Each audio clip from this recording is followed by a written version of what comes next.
Kremlin outraged at Zelenskyy coming to Russian territory. Here's a summary of the article. Dmitry Peskov, the press secretary of the President of the Russian Federation, is outraged by the arrival of Volodymyr Zelenskyy, Ukraine's president, in the city of Kherson, which has been liberated from the occupiers. Details. Peskov did not want to comment on journalists' questions about Zelenskyy's arrival in Kherson, but he said that the administrative center of Kherson Oblast is the territory of Russia. Background. On 14 November, President Volodymyr Zelenskyy has arrived in the city of Kherson, which was liberated from the Russian invaders. This post received a score of 36,000, with an upvote ratio of 92%. Here are the top comments in response to this article. I am outraged that Putin is not visiting Kherson. Coward dictator Putin won't even visit his wounded troops, let alone visit his stupid so-called annexed Ukrainian land. What injured troops? The operation is going according to plan. The Kremlin, probably. Someone had the audacity to suggest the West just didn't understand, and that crippling Ukraine's power and infrastructure was Putin's goal from the very beginning of the invasion, i.e. basically, it's all going according to his plan. Like yeah, destroy Russia's influence and fear factor on the world stage, kill over 100,000 Russian soldiers, conscripts, destroy or lose much of their modern military equipment, get neutral nations to apply to NATO and double the Russian border with NATO members, get the EU and UK to drastically reduce reliance on Russian energy and accelerate the shift away from fossil fuels in general, get sanctioned all to hell by the world so they can't even get replacement ball bearings to run their trains.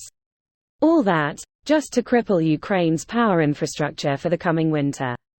All part of Putin's original plan from the start. 4D chess.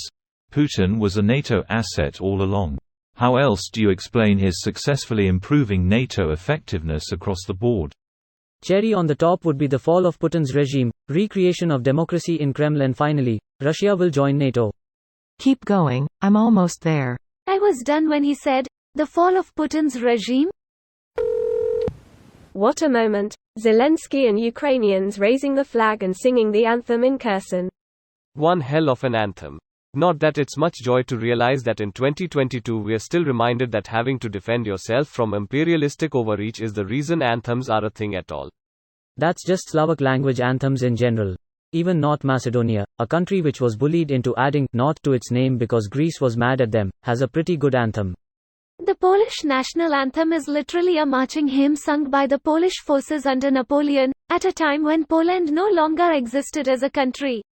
Poland is not yet extinguished, while a few of us still live. What foreign invaders took from us we'll reclaim with saber in hand, is the opening verse. Fun fact: the Polish national anthem is the only national anthem that mentions Sweden. That is a fun fact. Not so fun. The deluge is what's being referenced. When the Swedes rampaged south through Poland, stealing everything they could and burning what they couldn't. Warsaw was literally razed to the ground. The scale of the damage inflicted was, by some reckoning, comparable to WW2, and it set in motion the decline of the Commonwealth that ended in centuries as partitioned colonies for its member states. This video was automatically created by Reddit to speech. The article and comments in this video were selected from Reddit according to their upvotes, and any paraphrasing was performed by smmry.com, without any human intervention.